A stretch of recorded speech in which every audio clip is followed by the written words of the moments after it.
Nubba, Knoobsy, Noobsy, Noobsy, Nubsy, Nubsy. Ah, it's Nubsy Plays. We are back. Hello, hello.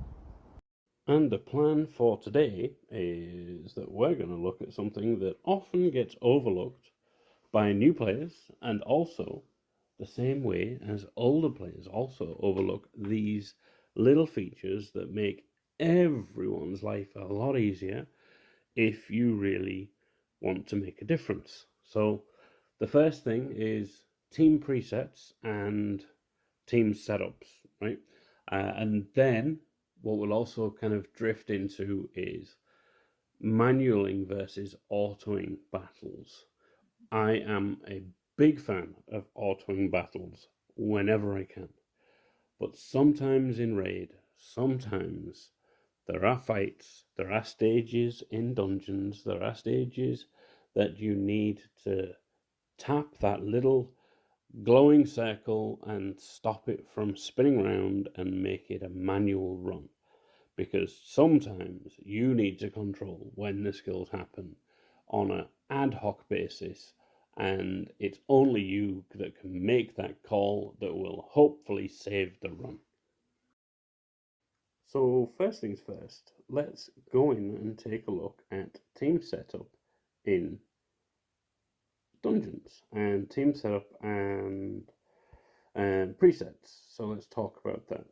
So in Fire Night Hard, I have this very specific team setup in the team setup, and the reasoning behind it is I want certain skills to be available for certain champions when we get to certain stages, and you can set that up in the saved team.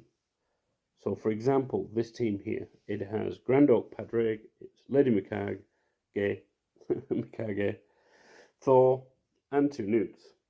Now, ideally, what we want to happen is we want Padraig and Mikage to keep their ally attack skills until we get to the boss, so that we can throw all those multi hits into the boss to reduce its shield. And what we'll do is I'll show you what it looks like. So Padraig, he has his A1, skill, his A2, his A3, and his passive. And I have him set to don't use this skill, and don't use this skill in round 1. And then in round 2, don't use this skill, don't use this skill. And then in round 3, I want this weird spores, the ally attack, to be the first choice skill when it's available. So he will always use that skill over any other skill when it's available to be used. So that's Padraig, and then let's go back to round 1. And Lady Mikage is slightly different because she's a mythical, so she can change forms and use other skills. So I have don't use on her A2 and A3, but then opener. So this skill I want to be her opening skill to use in the first turn, and then after turn 1, follow the other instructions. Now, we have it set default, so just use this on your opener, and then whatever, you can use it again if it's available. But she changes form, and then if you scroll down, you can see she has an alternate form skill set. And I have don't use selected for metamorph, so she will not transform back into her base form in the entirety of round 1, and she will use her skills according to her normal AI. In round 2, don't use the metamorph, so she won't transform back into the base form. Use your normal skills as you go. And then in round 3, I want her to open up with the metamorph so that she transforms into her base form. Then always use her ally attack as first choice whenever it's available. Do not metamorph, and do not use her A2.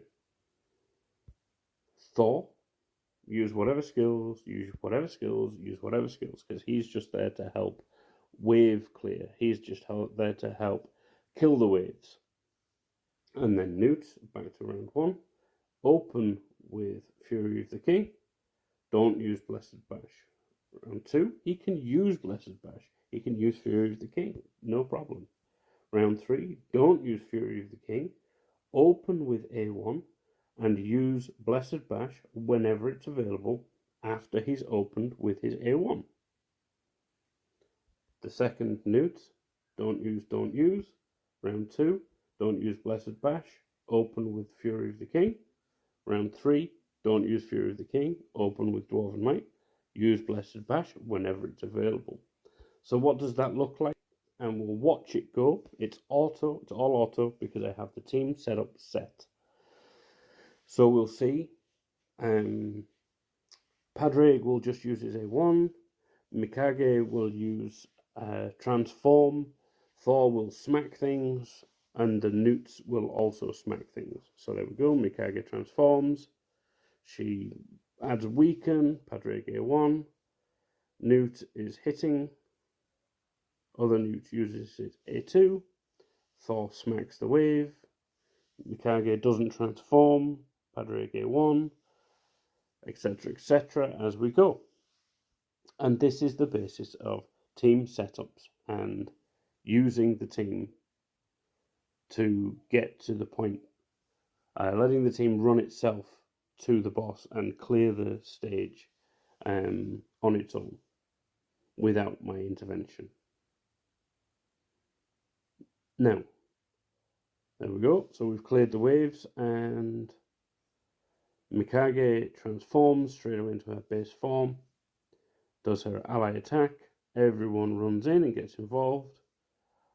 Padraig then uses his ally attack, everyone runs in, everyone gets involved. Then the Newt uses his A1 to reduce the turn meter. Second Newt uses his A1 because he already used his A3 in the previous stage. Thor smacks the boss. Mikage hits. Padraig uses his A3. Newt goes A1 again, reduces the turn meter. This time this Newt does his big smash. Thor applies the speed down.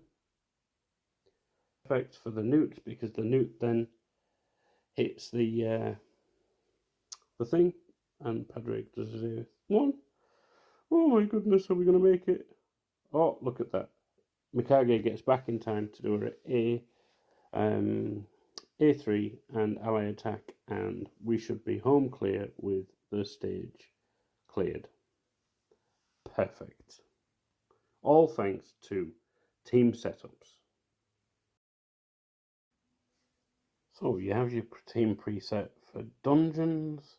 You can set one for each of the dungeons, for Iron Twins, and etc. and all that. You have team presets that you can set for Faction Wars, and you can do your own little setup. You go, yes, I want to use this team, or actually no, I want to use this team, whatever. And you can use your team presets for Faction Wars. Another great place for team presets is actually Doom Tower, where if you've come across a hard stage, you can auto manual it. But what I really like so far is I can set up a team for doing each of the bosses and set team presets for doing the bosses. But also now we can do a team preset for the background auto clear. Now, I don't have a team preset for this, but I can just click boom, and I really like this because it just cycles through all of those stages until the end. And if it gets stuck, it ends, and I can take a look at that stage and have a go myself on auto or manual after changing the team maybe. So after the background auto battles is done, we're at the boss, and oh my gosh, try as I might, this boss just won't die. I've been trying to auto it, and I can never get to the boss and beat it. So I'm going to manual my way there, because sometimes you have to take control and manual your way and choose when you use your skills to beat some of these Doom Tower bosses. Now, okay, I fibbed a little bit. I have beat this boss before. I know I can get there. I know I can beat it. But I just wanted to show, because I'm not there yet at the harder stages, but I wanted to show that you can just take control and make your way there without actually just letting the champions auto their way there. See, so I just chose to A1 there to save the Blessed Bash for the boss. And again, just so that it's all the right way, and we're all going to do the right skills at the right time. So I'll do this so that we get Leech and Weaken. Do the Blessed Bash, Bish Bash Bash. It's a weak affinity for Newt. Bish Bash Bash. Smack this dude. Let's do Thor's random shot with decreased defense. Nice. Bing boom boom. Let's do 10 meter increase. The counter attack from Crocad, and there we go. So I chose which skills to use, and we got there in the end. Yoo-hoo! Fantastic. We are the champions. But this also works in higher difficulties when you absolutely need to manual so that you can get past those stages. I mean, maybe one time in the future I'll do one that's a bit later in Doom Tower. Doom Tower just reset recently, so unfortunately I don't have access to the harder stages just yet, or the harder bosses. But there we go. Team presets, vital part of your raid experience. It will entirely change the way you play the game once you start making use of them. I think next time we're going to look at gear saved presets, which again, another way to change your experience in raid. What did I just watch? Who is that guy? Knubsy, Nubsy plays. Bye.